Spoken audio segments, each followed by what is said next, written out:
Ya, sekedar mengingat memori ya, kehidupan ketika masih kanak-kanak ya. Artinya mengungkap kembali memori ketika kita masih kecil. Saya lahir ya pada awal tahun 70-an dan masih teringat pada waktu itu, karena kemajuan teknologi belum sepesat ya dengan masa kini ya. Pada era milenial ini memang perbedaannya sangat luar biasa dalam konteks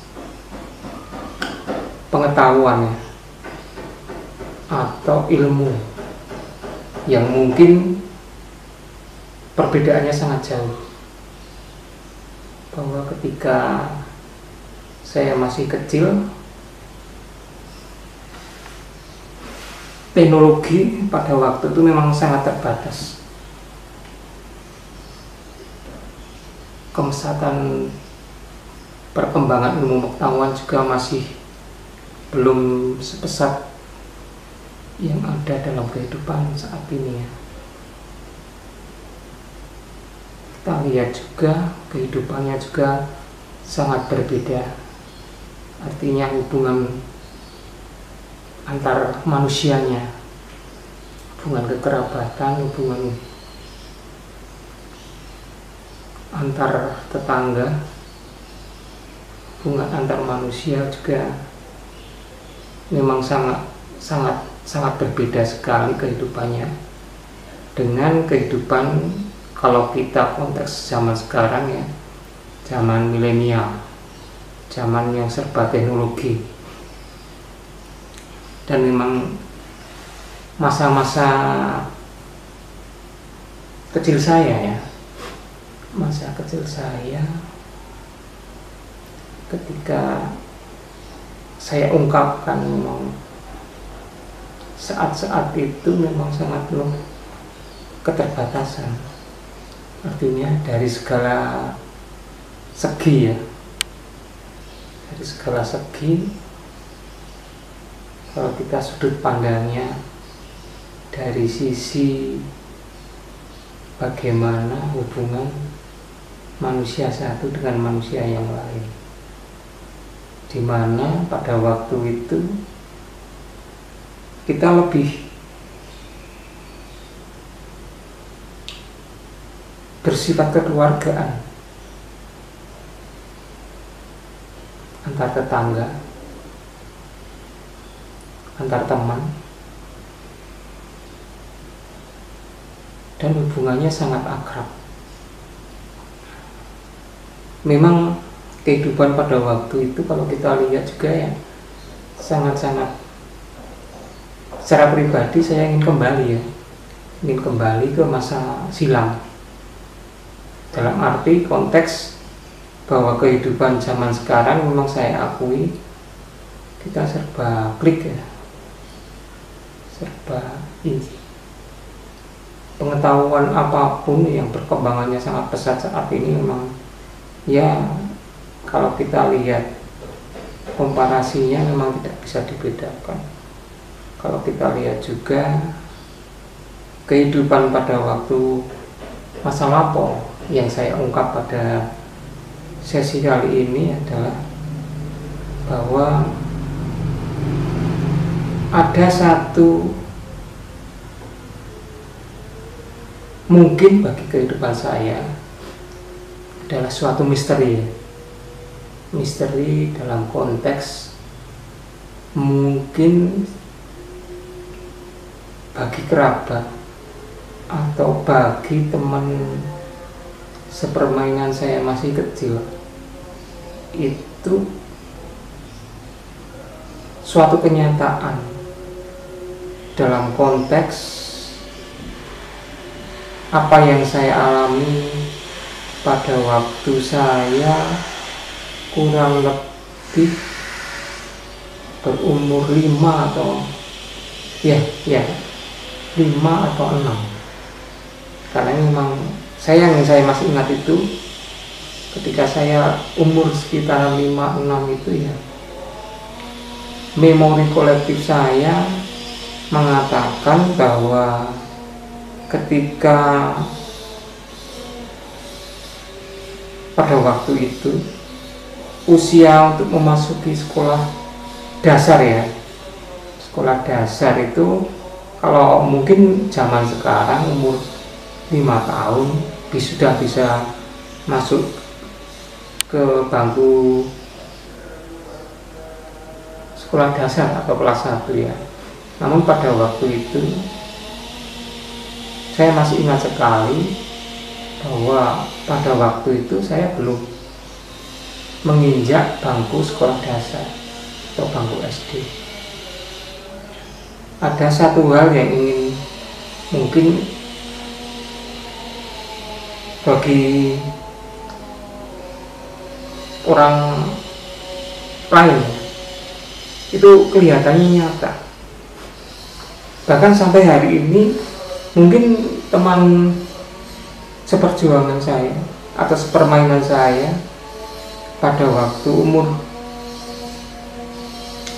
5 tahun atau 6 tahun lah, mungkin juga keluarga saya, mungkin almarhum bapak ibu saya, kerabat saya, orang yang saya anggap mbah, atau kakak dan adik saya, atau tetangga-tetangga saya yang saat ini mungkin masih hidup ya, mungkin masih percaya bahwa ketika saya berumur 5 tahun atau 6 tahun itu, saya memiliki julukan ya, paraban, bahwa saya pada umur sekian pernah digondol atau di gondol genderuwo. Nah, itu mungkin yang ingin saya ungkapkan. Itu memang sebagai suatu misteri ya, bahwa konteks keyakinan orang pada waktu itu bahwa mereka yakin saya betul-betul pernah digondol wewe atau digondol genderuwo. Artinya saya pernah dimasukkan atau diajak atau memang diambil oleh sosok bunian ya. Bunian artinya oleh makhluk astral yang mungkin bagi orang-orang pada waktu itu sering disebut dengan wewe atau genderuwo. Nah, ini yang bagi saya kehidupan sampai sekarang ini memang pas waktu saat inilah saya ungkapkan. Apakah benar saya itu waktu kecil pernah dibawa, atau istilah orang Jawa itu digondol wewe, atau digondol atau dibawa oleh genderuwo. Nah, sebetulnya kalau dari kacamata rasional, saya pribadi saya belum pernah mengungkapkan yang sebelumnya. Secara rasional memang saya tolak dalam konteks karena saya sebagai pelakunya ya. Namun demikian, orang lain atau orang sekitar kehidupan saya waktu kecil itu masih menganggap bahwa saya itu pernah digondol wewe atau digondol gendruwo, makhluk bunian itu. Dan kepercayaan itu sampai mengakar, ya, artinya tidak pernah hilang. Artinya memori mereka pada waktu itu memang kehidupan yang serba kekurangan dalam konteks, karena satu ya, pada waktu itu zaman saya masih kecil itu penerangan belum menggunakan listrik, masih pakai teplok atau sentir ya, atau kalau di tempat mbah saya, keluarga saya pada waktu itu menggunakan petromak, artinya masih menggunakan minyak tanah atau spiritus ya untuk menghidupkan petromak. Kemudian perkembangan yang lain,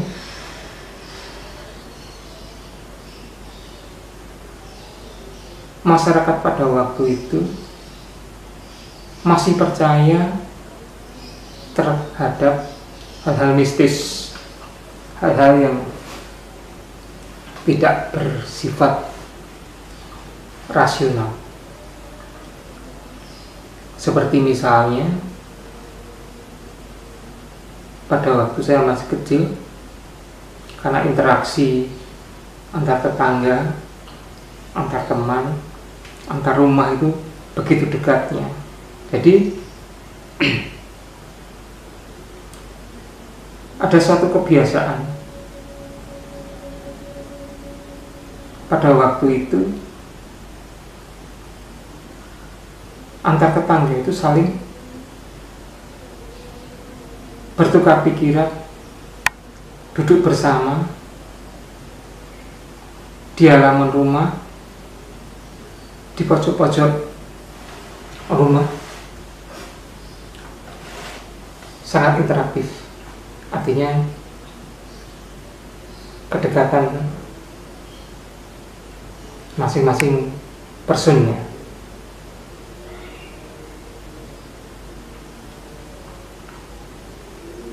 Demikian juga cerita-cerita mistis itu masih hidup ya.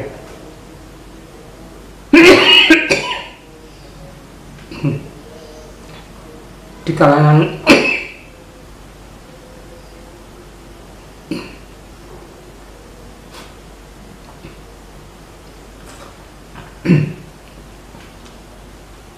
masyarakat pada waktu itu, bahwa kehidupan misteri itu dianggap masih begitu lekat. Contoh, mereka percaya terhadap adanya tuyul,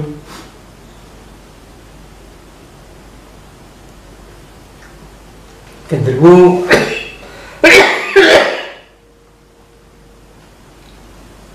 kuntilanak, atau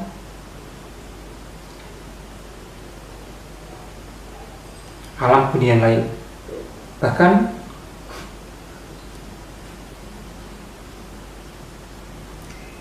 kehidupan pada waktu itu masih kental dengan nuansa-nuansa mistis. Misalnya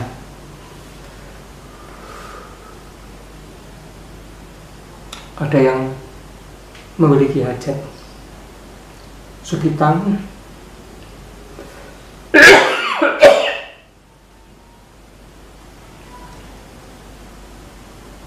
kitanan,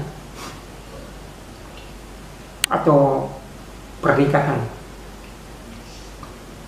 sebelum pelaksanaan hajat mereka, biasanya di pertigaan jembatan atau di pertigaan jalan, perempatan jalan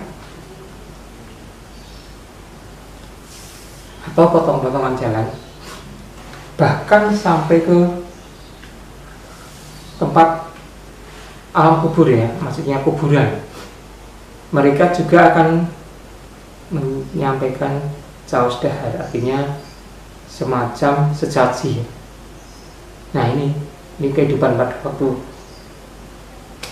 saya masih kecil, kental dengan nuansa-nuansa yang begitu mistis. Nah, kembali ke bahwa saya memiliki, atau orang masih menyebut ya, saya pernah digondol wiwi atau dibawa wiwi, digondol gendruwo atau dibawa gendruwo ke alam mereka, alam astral atau alam dunia, alam yang tidak tampak. Nah, bagaimana sebenarnya yang terjadi di kehidupan saya pada waktu kecil? Apakah betul bahwa saya pernah dibawa gendruwo, dibawa wiwi? Karena pada waktu masyarakat masih percaya bahwa alam astral, alam mistis itu ada dan bisa membawa kehidupan alam manusia, dibawa ke alam mereka. Nah, sebetulnya julukan atau paraban yang pernah disematkan pada saya, menurut perjalanan hidup saya, secara rasional itu tidak benar.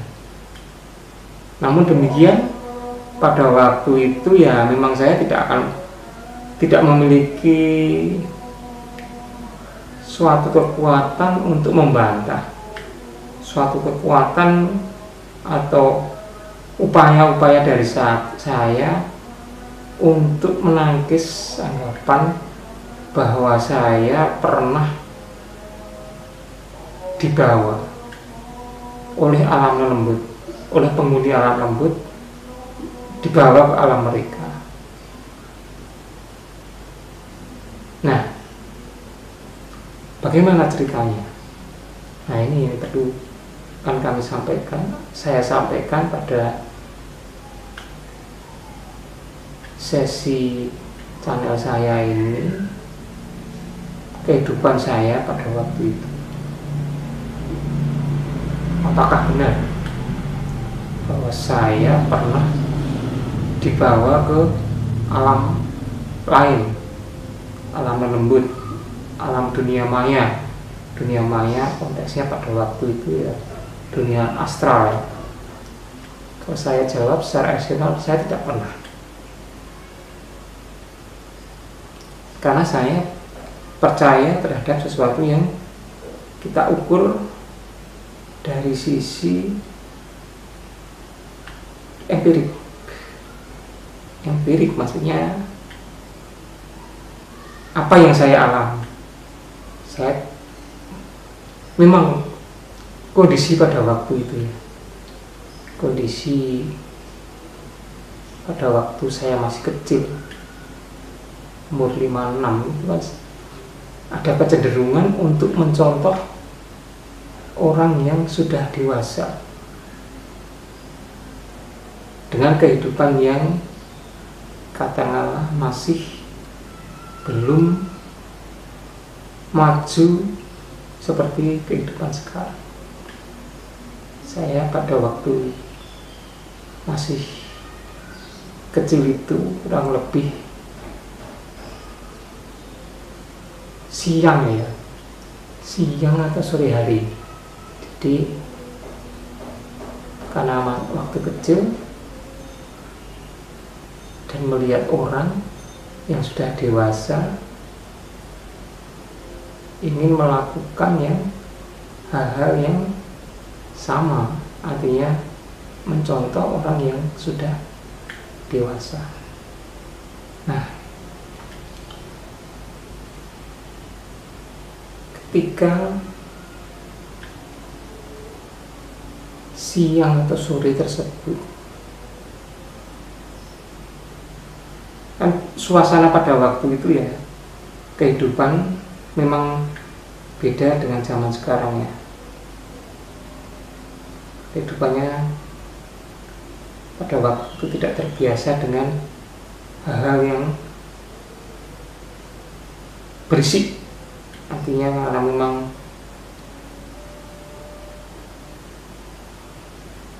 masyarakat pada waktu itu ya masih sangat sederhana. Jadi pemilik televisi atau radio belum sebanyak sekarang. Bahkan itu barang-barang yang mahal. Artinya untuk memiliki barang-barang tersebut itu kategorinya orang kaya. Dan masyarakat di sekitar saya pada waktu itu ya, di samping rumahnya masih banyak yang dari bambu atau kayu, dan jarang lantainya itu di semen atau di keramik seperti sekarang, masih tanah ya. Nah, kembali ke awal cerita ini bermula. Kenapa saya kok dianggap pernah dibawa ke kehidupan alam lembut ya? Ya, pada waktu itu sekitar siang atau ya menjelang sore, karena saya sering melihat orang dewasa. Ayah saya adalah seorang perokok, kemudian mbah saya, mbah dalam arti ya orang yang dekat dengan keluarga saya, itu juga merokok. Demikian juga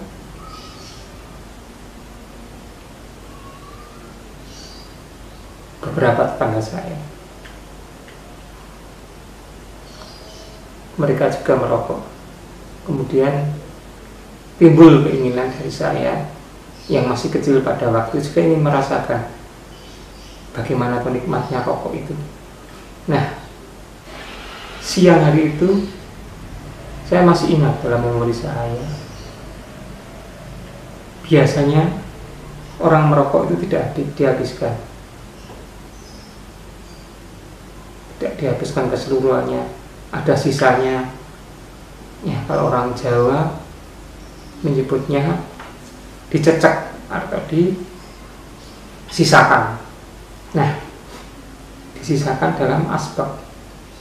Jadi rokok yang misalnya segini, nah ini sisanya yang paling sering diempak atau yang sering dihisap itu disisakan. Nah, di situ masih ada tembakau ya, ada tembakau.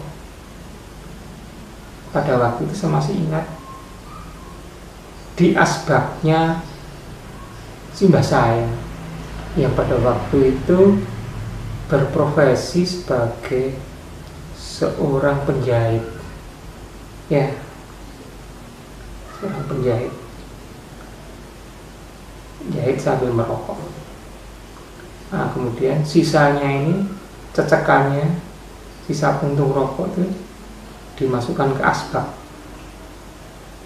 Nah, dari situ timbul keinginan saya untuk menikmati ya, bagaimana sih rasanya nikmatnya orang merokok itu. Kemudian saya ngambil sisa puntung rokok itu. Nah, sisa puntung rokok itu saya ambil. Kemudian karena yang ada pada waktu itu ya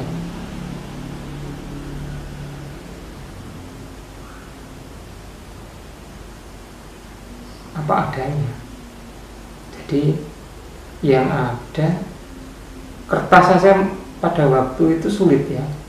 Kita pada waktu itu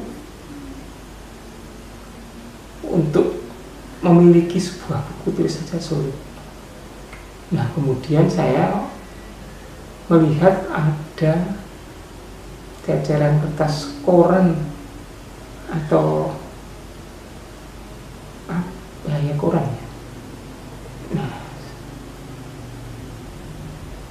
dari bekas-bekas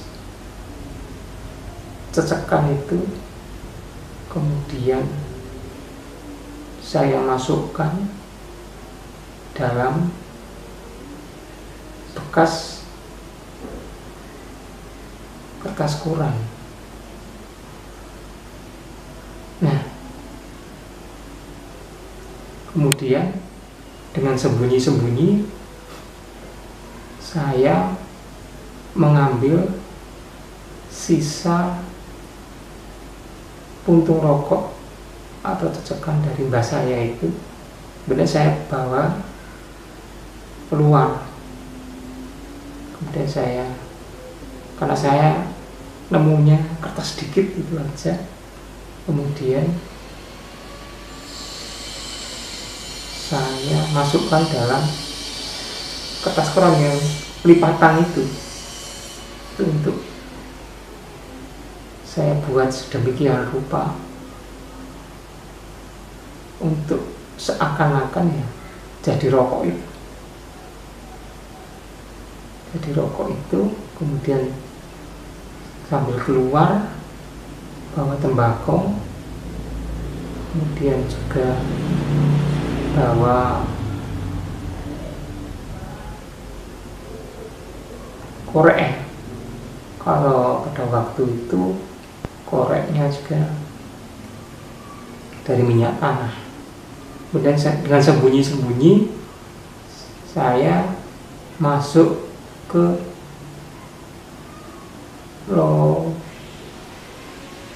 istilahnya apa ya, lompetan di antar rumah itu ada yang jalan kecil tersisa.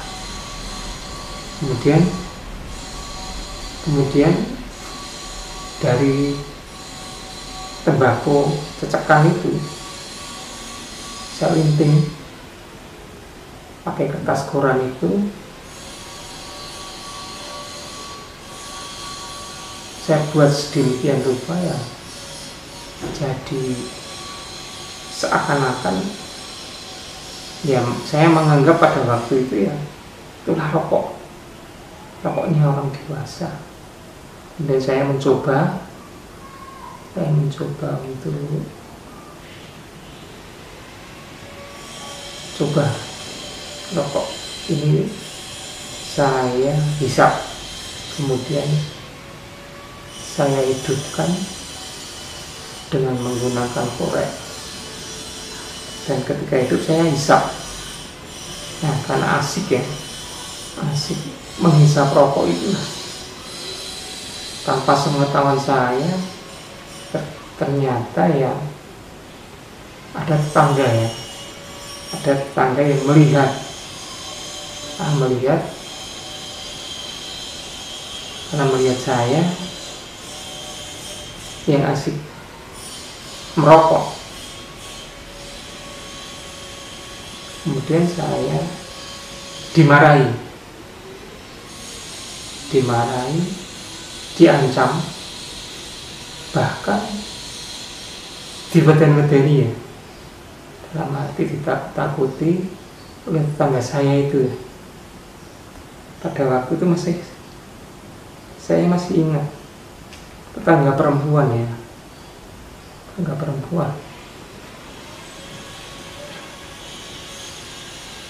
Nah, kemudian tetangga saya itu bilang sama saya, tak kandhake bapakmu lho. Saya beritahukan bapakmu lho bahwa kamu merokok, masih kecil kok wis merokok, masih kecil kok merokok. Itu yang disampaikan oleh tetangga saya. Tapi ketika menyampaikan itu ya nadanya datar, tidak ada gertakan, tidak biasa. Bahkan saya masih ingat itu sambil pergi, mungkin karena hanya tetangga, tidak ada hubungan darah atau kekeluargaan, mungkin ya sebatas karena saling tetangga, saling menegur. Jadi tidak ada pretensi apa-apa bahwa ancaman yang disampaikan itu akan disampaikan ke orang tua saya. Namun demikian bagi saya beda. Apa yang disampaikan oleh tetangga saya itu, ibu-ibu tersebut, bahkan bagai suara halilintar menggelegar yang membuat saya takut pada waktu itu, karena ternyata dikunangi atau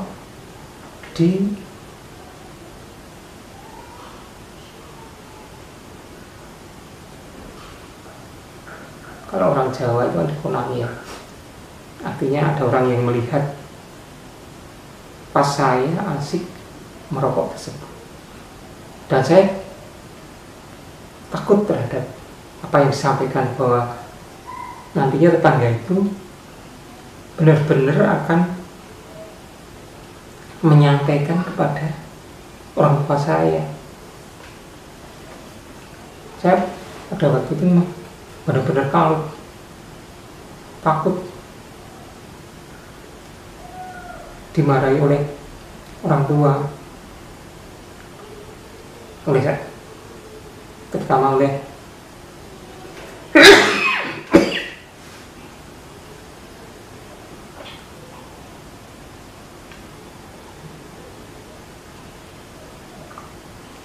ayah saya ya. Saya takutnya sangat luar biasa, karena pada waktu itu memang kedekatan kita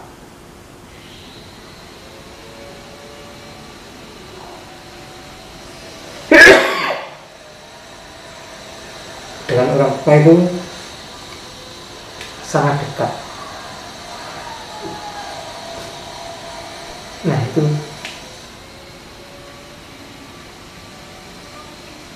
saking takutnya saya kemudian membuang rokok yang saya hisap itu dan bersembunyi. Ancaman itu begitu sangat menggelisahkan, sangat menakutkan, bahkan bikin saya itu shock luar biasa. Kalau benar-benar ayah saya tahu, orang tua saya tahu, saya pasti dimarahi. Untuk itu begitu tetangga saya pergi, saya juga langsung mengambil langkah 1000 ya untuk cepat-cepat bersembunyi, cari persembunyian. Nah, karena pada waktu itu rumah orang tua saya dengan mbah saya yang berprofesi sebagai seorang penjahit saling berhimpitan, dempetan, bahkan jadi satu ya, hanya dipisah oleh sekap Kemudian saya mau pulang ke rumah, saya takutnya luar biasa. Kemudian saya mengambil kesimpulan pada waktu itu segera pergi ke rumah mbah saya. Pada waktu itu mbah saya sedang asik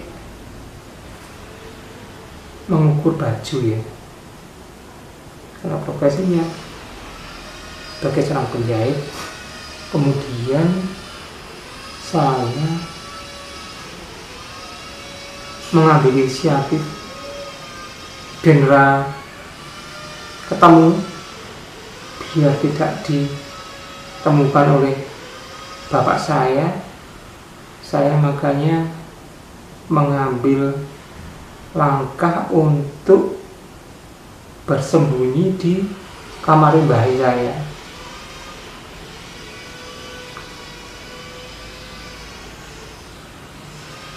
Kamar mbah saya itu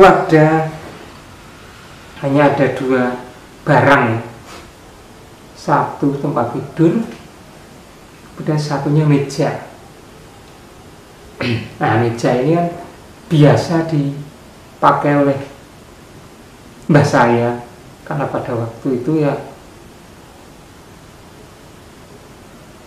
masih ramai atau gencar-gencarnya dengan apa yang disebut buntut atau nalu ya. Artinya meja itu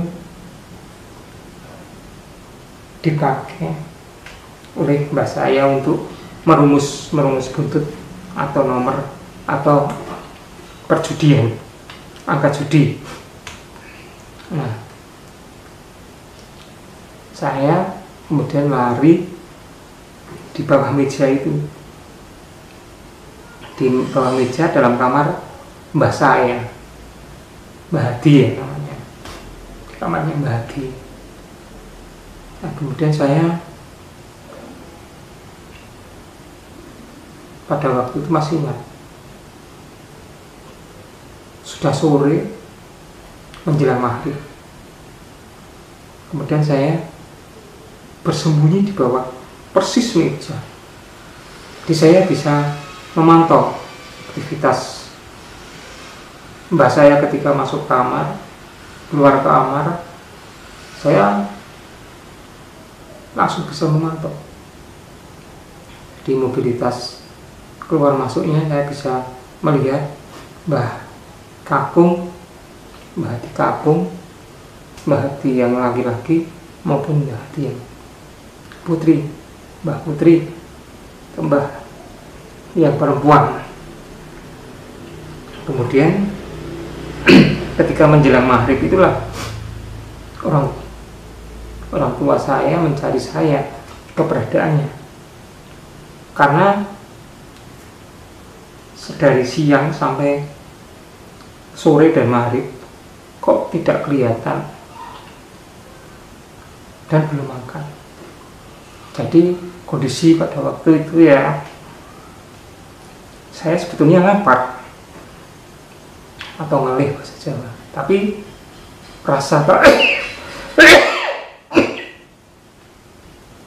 rasa takut itulah yang membuat saya jadi kuat bertahan untuk tidak makan. Nah, ketika sesudah maghrib sampai isya kok belum nongol, akhirnya ayah saya lapor ke mbah saya, Mbah Hadi Kakung dan Mbah Hadi Putri. Ternyata Mbah Kakung dan Mbah Putri juga menyatakan belum pernah melihat saya dari siang, sore, bahkan maghrib. Akhirnya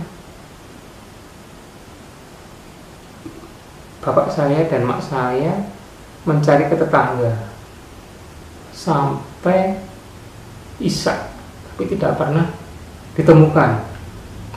Nah, kemudian Karena tidak ditemukan, akhirnya satu kampung itu ramai mencari saya. Saya masih di dalam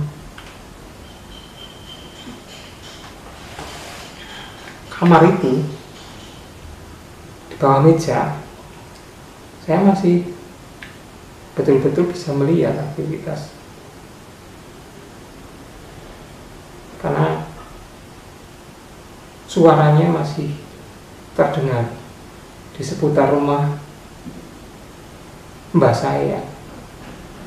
Di rumah saya itu akhirnya banyak orang menggerombol mencari.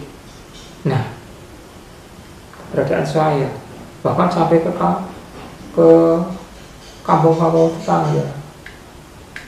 Akhirnya dari inisiatif ketua kampung pada waktu itu ya,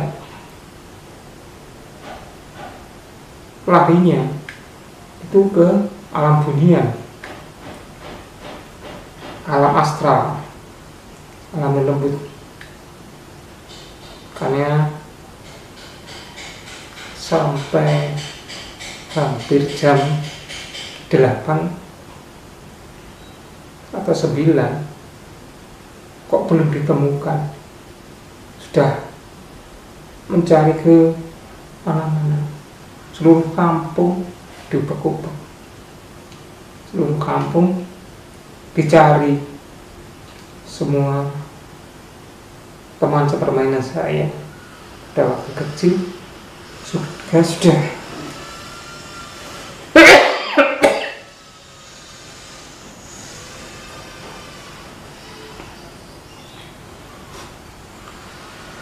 ditanyai ya, apakah mereka melihat saya atau tidak.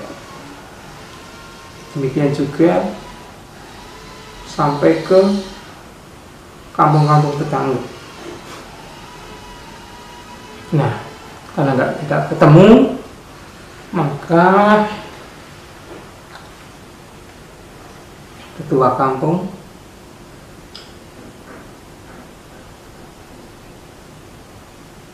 berinisiatif memakai metode lama, metode untuk mencari orang hilang, bahwa mereka berkesimpulan bahwa saya pasti diumpeti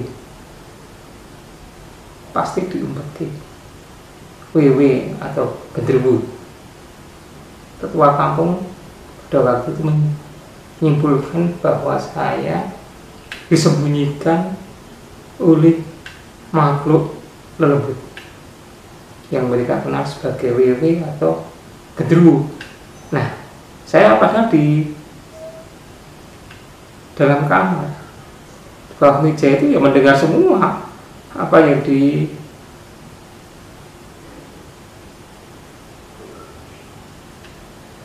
disampaikan oleh tetangga-tetangga saya.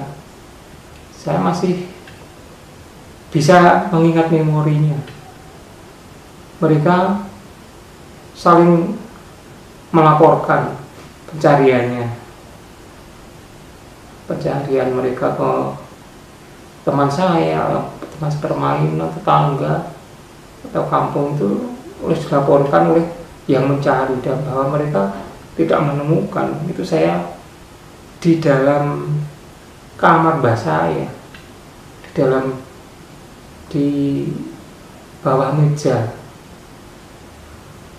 dalam kamar mbah saya itu saya betul-betul bisa mendengar, bisa melihat aktivitas mereka. Karena saya di samping mendengar juga melihat, mengintip ya, karena memang pada waktu itu kamar itu belum berbentuk bata, maksudnya masih dari kayu atau bambu, sehingga kita masih bisa melihat apa kejadian apa yang ada di luar sana. Saya juga masih lihat, hanya memang tidak seterang ya kan, karena memang tidak ada listrik pada waktu itu. Penerangan masih ada yang menggunakan sentir, keplok, petromak, bahkan obor atau oncor. Jadi di luar itu kondisi ya gelap. Namun kejadian itu saya bisa melihat bahwa saya ya duduk di situ, artinya ada di dalam kamar tersebut. Saya tidak di istilahnya dibawa atau diumpet atau di gondol atau dibawa oleh apa yang disebut dengan genderuwo atau WW. Saya tidak, saya masih clear dan clean bahwa saya masih berjalan dengan normal. Artinya saya itu melihat kejadian di luar itu seperti apa. Kejadian di luar itu apa yang dibicarakan orang tentang saya itu masih ingat, betul-betul masih ingat apa saja terjadi. Dalam kondisi pada waktu itu memang saya lapar, anak kecil ya, kecil umur sekitar 5-6 tahun, dari siang sampai malam jam 8, jam 9 belum makan. Ya emang perutnya ya ngelih, melintir-lintir, merasa sangat lapar, tapi memang tidak bisa berbuat apa-apa karena memang dicekam oleh rasa takut dimarahi oleh ayah saya. Nah, saya ketahuan merokok di tetangga, takutnya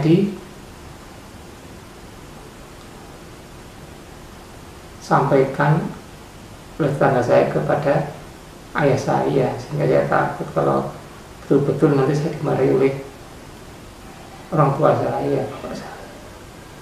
Nah, kemudian saya juga masih ingat tetangga saya itu ikut nyari, tapi ternyata tetangga saya yang menemukan saya merokok itu tidak pernah ngomong bahwa tadi dia melihat itu merokok, tidak. Ya hanya tadi siap ketemu, tadi saya lihat di sini, tapi tidak pernah membahas bahwa saya ketemu oleh merokok. Ternyata ya tetangga saya itu hanya mengancam sebatas ancaman orang dewasa ya, ancaman untuk mendidik bahwa masih kecil dalam merokok gitu aja ya. Intinya rasa kasih sayang sebetulnya, rasa iman ya, masih kecil dalam merokok ya.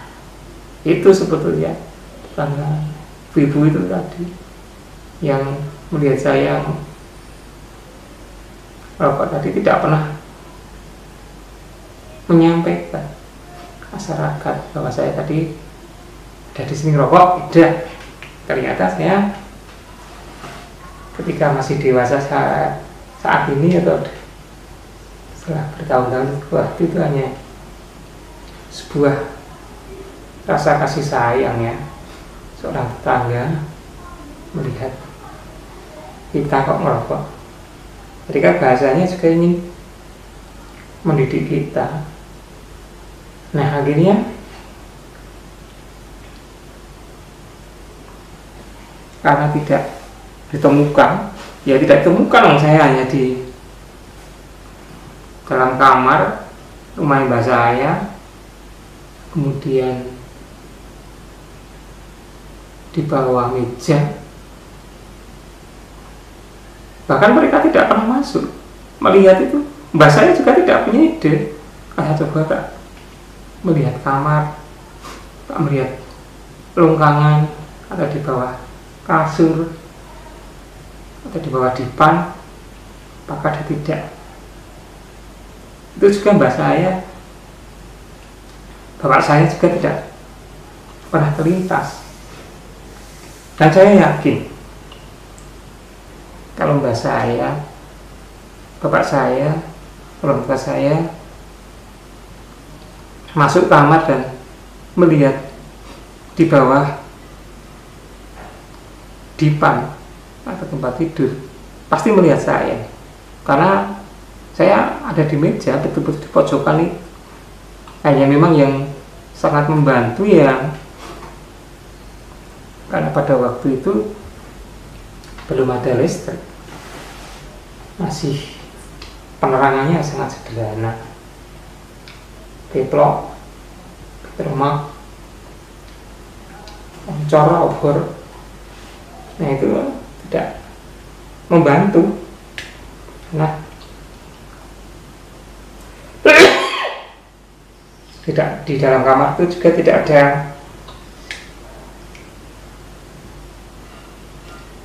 penerangan ya. Di kamar mbak saya itu hanya tembok kecil, penjaga ini orang kebakaran. Nah, akhirnya tetua masyarakat sekitar situ mengambil inisiatif bahwa ini saya di Gondol Wiwi diumpet ke genderuwo, disembunyikan makhluk halus yang bernama genderuwo atau wiwi. Nah itu akhirnya mereka sepakat untuk menggunakan cara-cara tradisional. Akhirnya mereka, tetangga-tetangga saya, tetangga-tetangga serumah itu menabuh bebunyian apa saja yang bisa ditabuh agar saya dilepaskan dari cengkeraman genderuwo maupun wewe gombel. Nah itu akhirnya tetangga itu punya piring, punya manci, punya kentongan, punya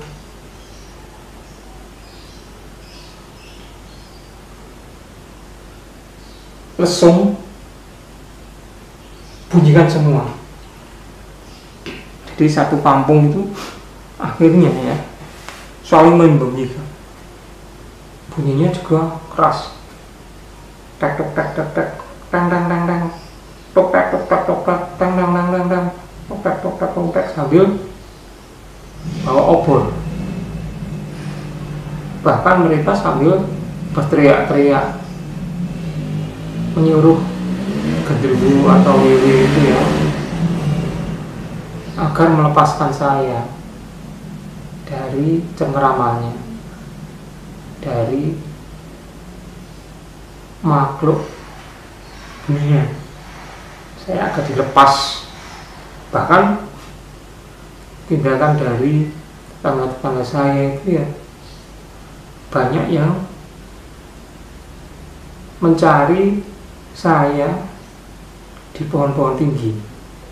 Ada pring, ada beringin, pohon beringin, pohon bambu, pohon nangka, pohon mangga. Itu mereka melihat itu semua, dicari di pohon-pohon yang tinggi. Karena menurut cerita alam lembut genderuwo wewe itu menyembunyikan ya nantinya saya pasti di ketinggian pohon-pohon tersebut. Nah pasti, nah itulah sampai malam itu ya, sampai jam tengah malam ya. Tapi saya tidak tahu jamnya pada waktu itu. Nah jelas sampai tengah malam. Saya masih ingat itu lama sekali. Orang memukul, menabuh bebunyian apa saja, pring, kentongan, piring, wajan, gelas,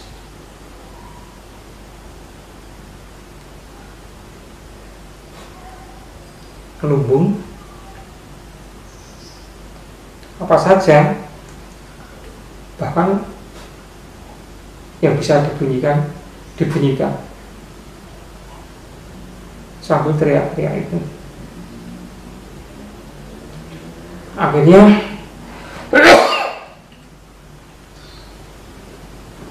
sampai tengah malam itu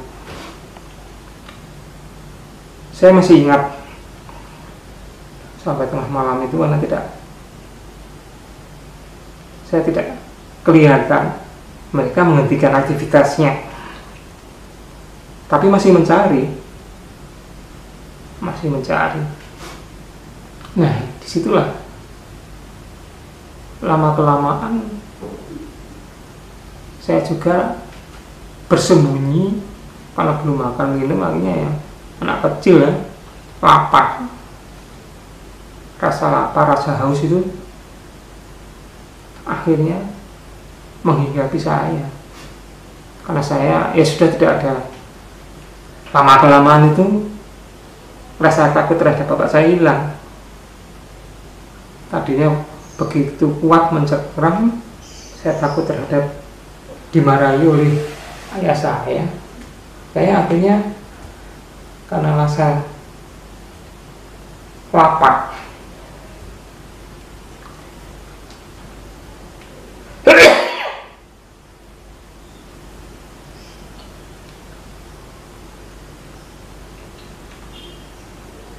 dan haus, ya akhirnya saya memutuskan untuk keluar dari persembunyian.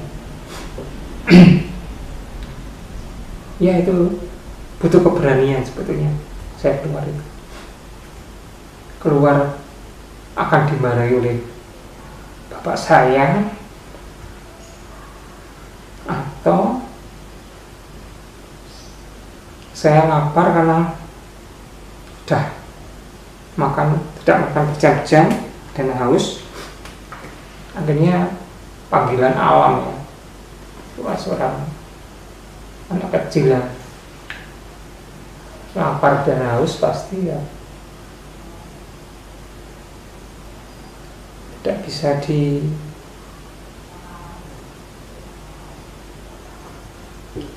betah-betah ya, dikuat-kuat atau akhirnya ya mengambil keputusan ya untuk keluar. Ya karena rasa lapar dan haus itu ya yang akhirnya membuat saya berani untuk keluar dari tempat persembunyian. Karena ya saya masih kecil pada waktu itu, ya perut saya tidak bisa ditahan dari rasa lapar dan haus. Akhirnya ya wis tak keluar dari tempat persembunyian saya, dari kamar mbah saya itu. Dan ya saya sudah tidak ada rasa takut terhadap ancaman nanti takutnya saya dimarahi oleh bapak saya. Ya sudah, saya lapar, saya haus, dan saya harus keluar dari tempat persembunyian saya, dari kamar mbah saya yang ada di meja itu. Ya sudah, saya akhirnya keluar. Nah, ketika keluar itulah rumah mbah saya sepi karena pada mencari kemana-mana. Mbah saya, kemudian bapak saya itu juga pergi. Artinya tidak ada di rumah mbah saya. Mereka keluar mencari kemana-mana. Karena rumah sepi, kamar sepi, ya akhirnya saya keluar rumah. Ternyata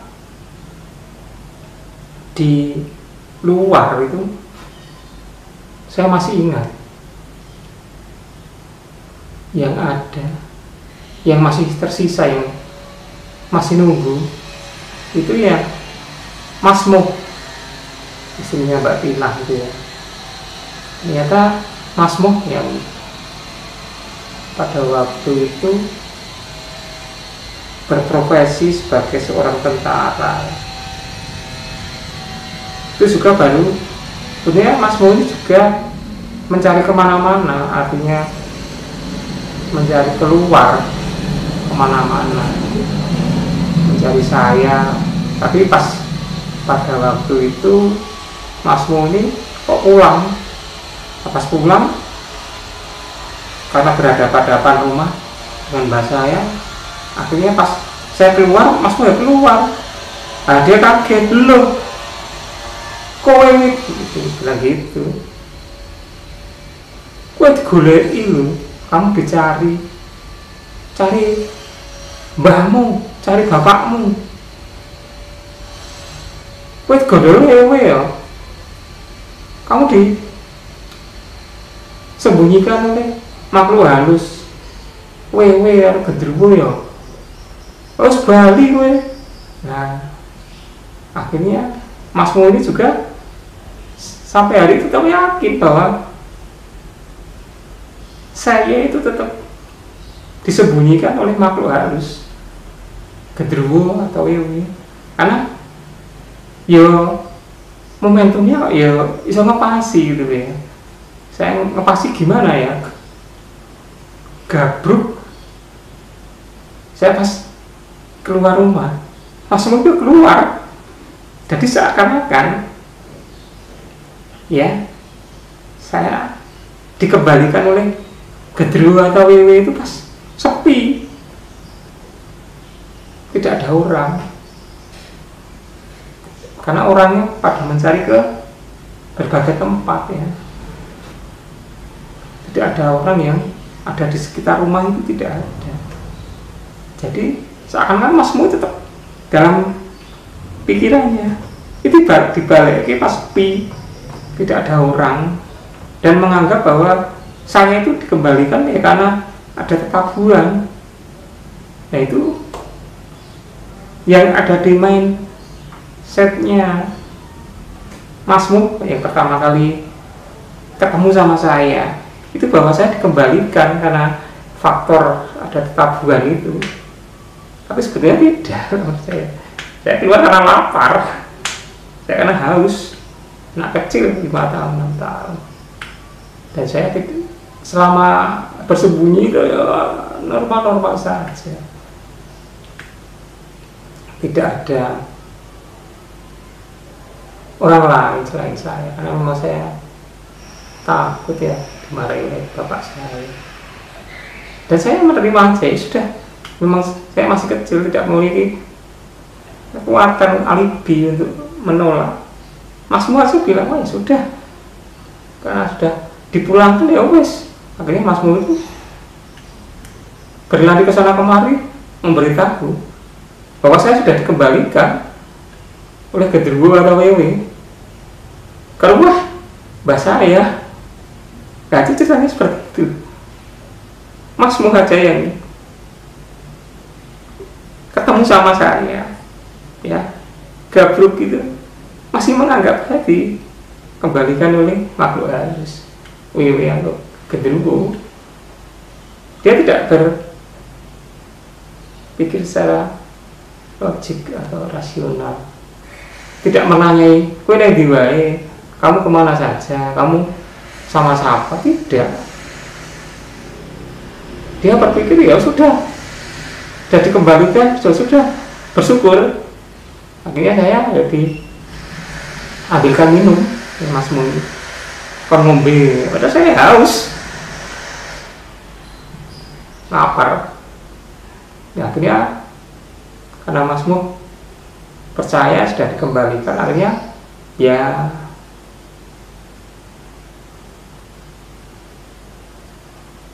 mengambil langkah untuk menyampaikan, mencari bapak dan mbak saya bahwa saya sudah dikembalikan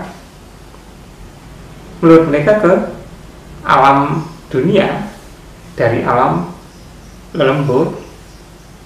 Ya itu kepercayaan, saya tidak menyalahkannya, tidak apa-apa, biasa-biasa saja.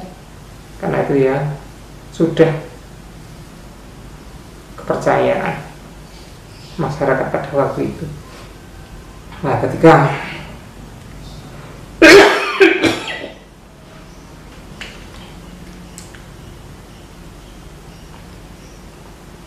orang-orang sudah kumpul ya, saya bersyukur bahwa saya sudah dikembalikan ke alam nyata. Mereka tidak berpikir logik, rasional. Bahkan bapak saya terharu.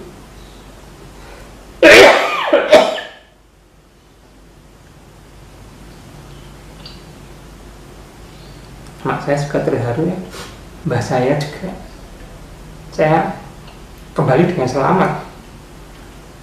Pikiran mereka ya tidak diapa-apain oleh gendruwo maupun makhluk halus. Sopan syukur mereka panjatkan kepada Tuhan Yang Maha Esa. Saya dipeluk ya, peluk oleh orang-orang tersebut. Mereka tidak menanyai.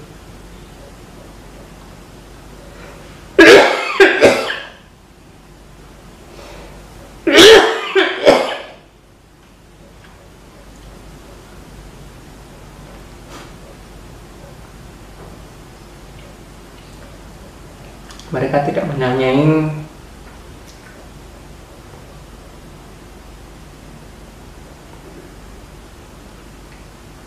saya dibawa kemana, saya dibawa oleh siapa, dan kemana saja. Tidak. Mereka mengucapkan syukur bahwa saya dengan selamat ya dikembalikan menurut pandangan mereka ke alam kehidupan manusia.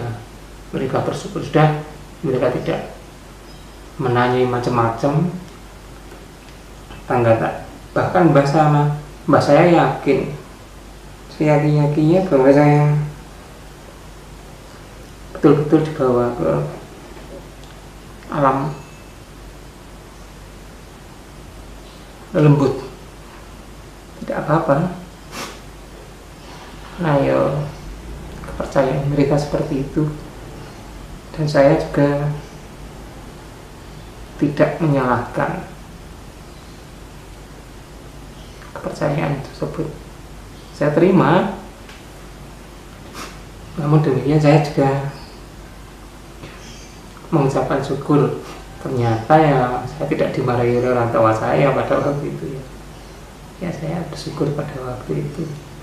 Wah, kemudian setelah itu ya saya disuruh makan, minum, lembah bapak saya, dan dimandikan.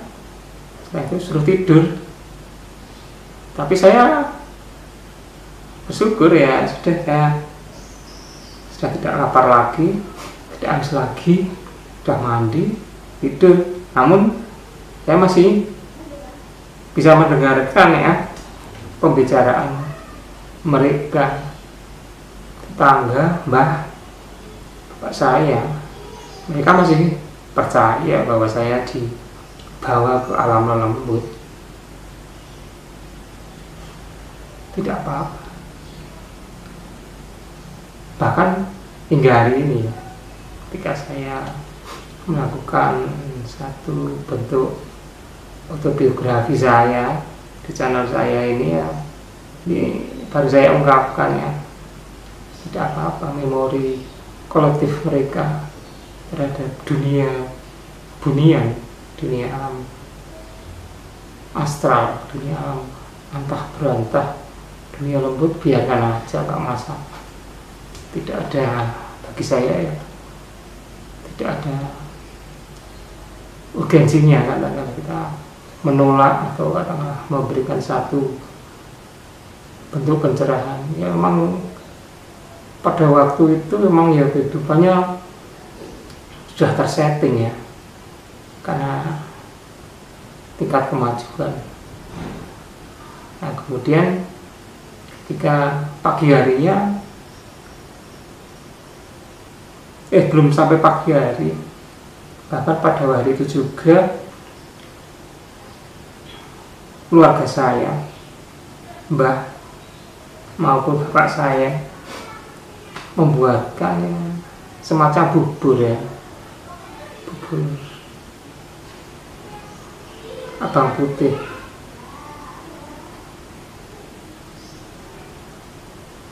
Dilanjutkan esok harinya juga sama, membuat bubur sebagai tanda bersyukur bahwa saya sudah dikembalikan ke alam manusia.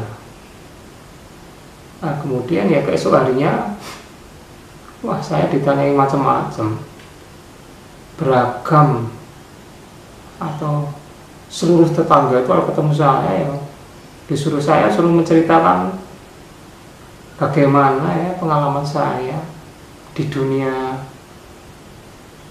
astral itu di bawah genderuwo atau wewe Jadi saya banyak ditanya macam-macam lah. Kue ning kono ketemu harus apa wae. Kamu di sana, di alam sana itu ketemu sama makhluk berupa apa? Kamu di sana itu di mana? Kamu di sana itu kowe ning kono itu karo sapa wae, ketemu sapa, dijak apa wae.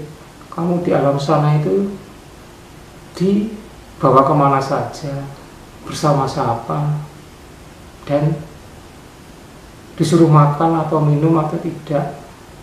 Kemudian ditanyai apa aja, kehidupannya sana seperti apa, alam ekonomi itu kayak apa, alam dunia ini genderuwo, dunia ini wewe gombel itu seperti apa.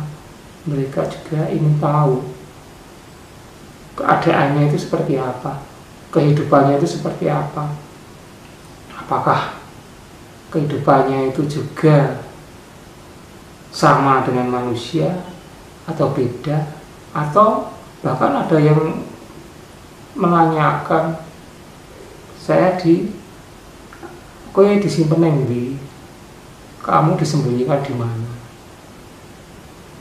kowe nang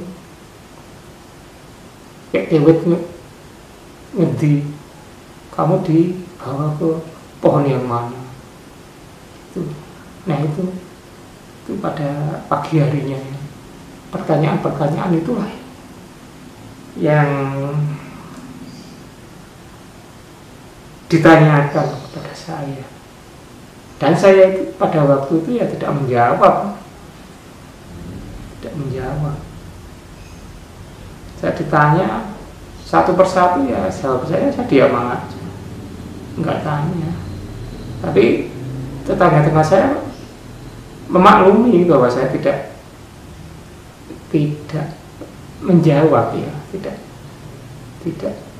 mengiyakan apa itu, bahwa mereka percaya karena saya di bawah alam sana itu ibarat orang itu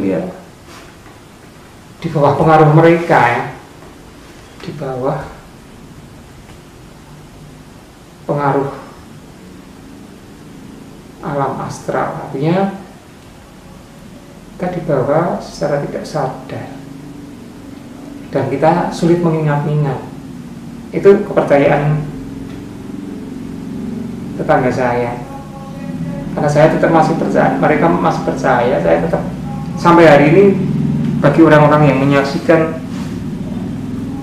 peristiwa itu mereka pas percaya saya pernah di gondol wewe atau gondol genderuwo, bahwa saya pernah dibawa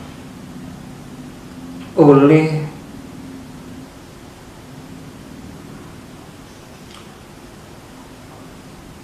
genderuwo atau gondol wewe di alam kasunyatan. Nah itu yang saya juga ketika ditanya saya tidak pernah berbicara dalam arti menjawab sepatah dua kata. Kalau itu pertanyaan ya berkisar kaitannya dengan kisah mistis bahwa saya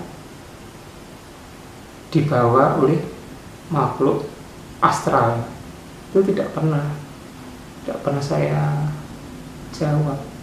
Dan saya juga diam aja sampai hari ini. Ketika saya melakukan satu bentuk cerita dalam konteks secara modalitas, saya rekam ya melalui channel saya ini. Nah ini yang dia sebagai saksi ya bahwa saya dulunya waktu umur 5-6 tahun itu ya pernah dihebohkan, pernah dibuat stigma, pernah dicap oleh tetangga atau orang-orang yang katakanlah hidup sepantaran saya, keluarga saya yang waktu kecil itu. Ya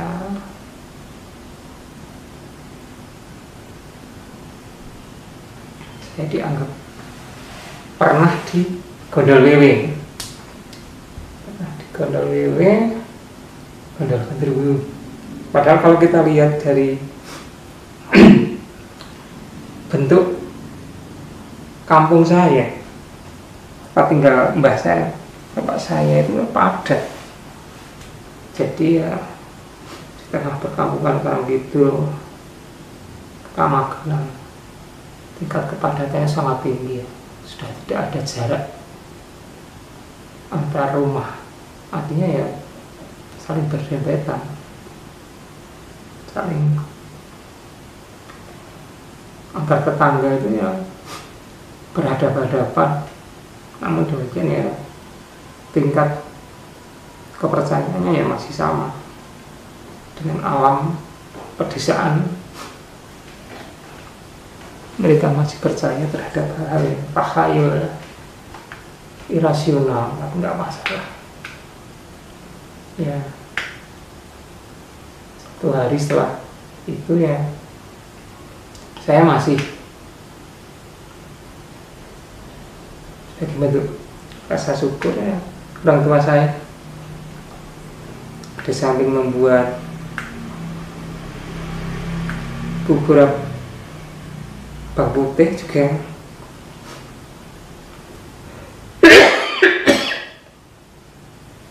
selamatkan ya kenduri,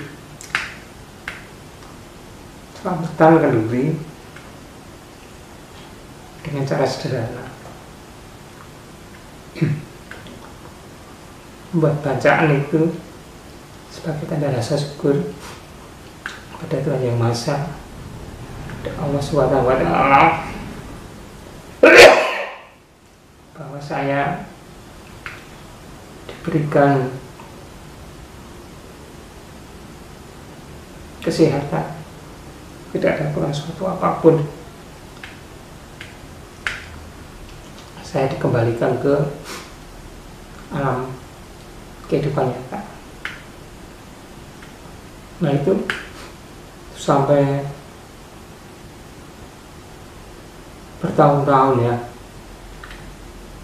bertahun-tahun saya masih diberi stigma itu. Bahkan ketika saya masih dewasa, sudah sekolah SD, SMP, SMA, bahkan kuliah, tetangga-tetangga yang pada waktu itu ikut mencari ya, ikut menyaksikan bahwa saya tidak ada di rumah mbak saya, tidak ada di rumah bapak saya, dan menyatakan saya di gondol wewe, gondol genderuwo. Itu ketika ketemu ya masih cerita seperti reuni itu ya, seperti reuni. menceritakan bahwa saya pernah digondol wewe. Pada waktu kecil saya digondol genderuwo. Nah, seperti itu sering diungkapkan, utamanya ketika lebaran, saling sungkem, saling bertemu. Nah, ini sering dilontarkan. Loh, wit iki wiwit iki sing biyen wis tau digondol wiwit, wis tau digondol genderuwo. Kapan itu muncul?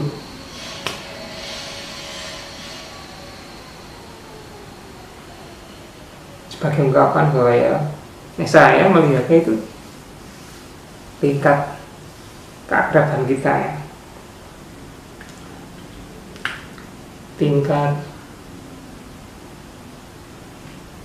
mereka memiliki, kalau kita saudara, mereka memiliki memori bahwa kita bertetangga, yaitu kadang-kadang yang dilontarkan, dikeluarkan, dan itu tidak pernah terhapus ya sampai hari ini. Sampai hari ini ketika mereka punya cucu, punya keluarga, ketemu ya sama.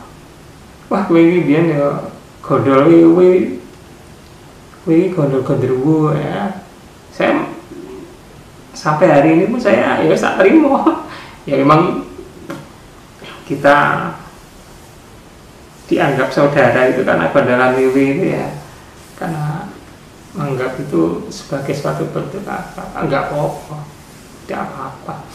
Bahkan kakak saya mungkin ya, kakak saya, adik saya mungkin ingat enggak ya, mungkin kakak saya mungkin masih ingat, kalau adik saya mungkin enggak ingat. Kalau kakak saya yakin ingat. Nah, mungkin saya masih umur 5 tahun, kakak saya juga mungkin masih ingat bahwa saya digondol wewe, gondol genderuwo. Mungkin adik saya juga ya, tapi mungkin juga adik saya belum lahir ya, atau belum lihat saya punya 2 adik. Adik mungkin saya belum menemui, tapi hanya mungkin dari cerita-cerita tetangga, orang tua, bahwa saya, mungkin kakak saya yang masih percaya bahwa saya pernah digondol wewe, masih teringat mungkin ya, dan masih percayaan itu tidak akan pernah luntur bahwa saya pernah digondol wewe, gondol genderuwo. Nah, yaitu saya juga pada waktu itu ya tidak menertawakan, tidak menolak, biarkan saja bahwa saya dengan stigma waktu kecil pernah digondol wewe, pernah digondol genderuwo, yaitu saya, pribadi saya. Mungkin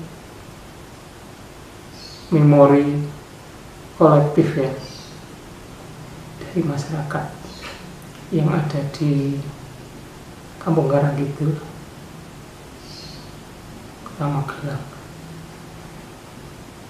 Kelurahan Rejowinangun Selatan, mungkin yang seusia dengan saya atau sepantaran dalam konteks lebih tua dari saya dan yang masih hidup pada waktu itu di lingkungan masyarakat atau kampung Karangkidul, Rejowinangun, Kota Magelang. Mungkin ya cerita ini ya, pada waktu itu ya yang kalau berkaitan dengan mistis ya, sekitar tahun 75 75 ya, 74 atau 75 lah pokoknya. Itu ya mungkin yang pernah jadi satu memori kolektif bagi masyarakat pada waktu itu. Ya saya pernah kakaknya gondol wewe, kakaknya di gondol gendruwo itu ya. Ya itu ya saya terima. Ya tidak apa-apa, sebagai bagian be a part of life ya, menjadi suatu bagian dari hidup saya, be a part of my life, menjadi satu bagian dari hidup saya, dan saya sangat menikmatinya. Nah, saya akhirnya ya kembali lagi, saya bersyukur kepada Tuhan Yang Maha Esa, Allah Subhanahu wa Ta'ala, bahwasanya ternyata saya bisa menjadi suatu pelajaran bagi rohani kehidupan saya, bagi kejiwaan saya, bagi kehidupan saya mendatang, bahwa ya manusia itu, saya percaya juga dalam keyakinan saya Islam, di samping ada kehidupan manusia itu juga ada kehidupan yang lain, itu saya juga percaya. Nah ini satu bentuk pembelajaran bagi saya, dan saya juga yakinnya bahwa julukan saya waktu masih kecil pernah digondol wiwi, saya waktu kecil pernah digondol gendruwo, itu juga menjadi suatu takdir ya dari Allah, dari Tuhan Yang Maha Esa, jadi suatu cerita tersendiri bagi masyarakat yang pernah hidup dengan saya, pernah hidup dengan keluarga saya pada medium tahun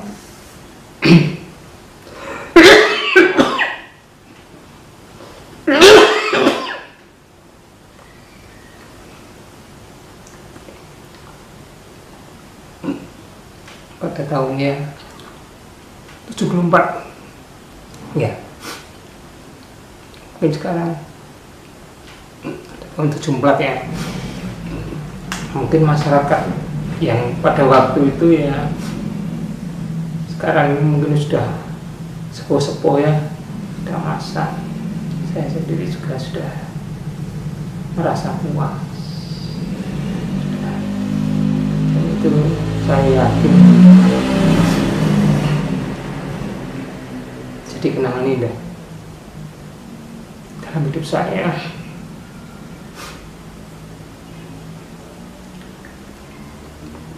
Dan yang tidak bisa dilupakan ya, kenangan yang termanis mungkin ya bagi saya dan keluarga saya, bahwa saya pernah mendapat julukan waktu kecil, masa kehidupan saya kecil, bahwa saya pernah mendapat julukan waktu kecil, masa kehidupan saya kecil, bahwa saya pernah digondol wiwi atau pernah digondol gendruwo.